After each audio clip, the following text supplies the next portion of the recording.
وای زدن.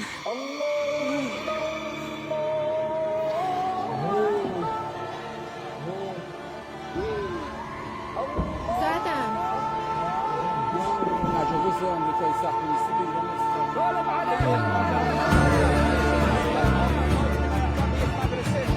کیف دانش آموز که آغشته به خونش شده.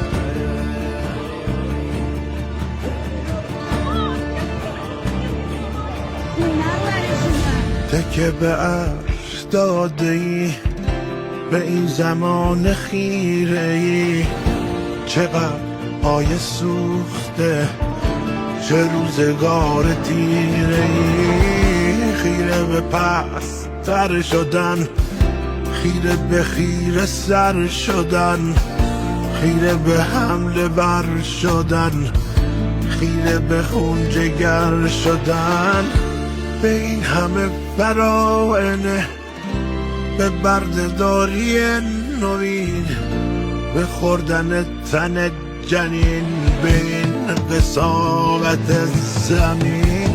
مدرسه های بی بنا، دخترکان بی گناه، بیا کمک رسیده سنگ دلان روسیا. کمکی که رئیس جمهور ایالات متحده وعده داده بود اکنون رسیده. زدن بچه‌های مردم رو کشتن. دریدگان پر غضب، دهان نجس و بی ادب، مریض و واجب المطب، قماش تجزیه طلب، پشت به ساحت وطن، در التماس اهرمن. نمیزنی چرا بزن، آه وطن وطن وطن. صبر چگونه می کنی بر این همه جفا علی، بغض چگونه می خوری، یاد بده به ما علی.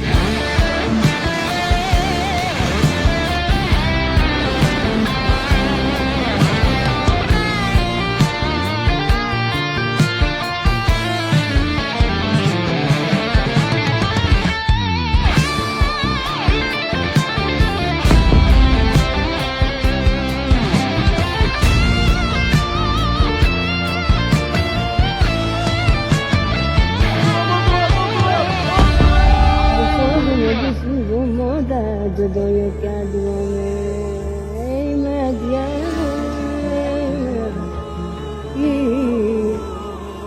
این زبان.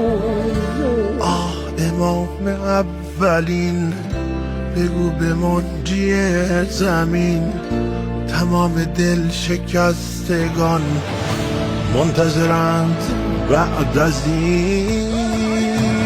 آقا اینجا کشور منه، من جونم رو وسط گذاشتم اومدم. میان دشمن و وطن، ننگ بران که شک کند، ننگ بران که خواسته شمر به ما کمک کند.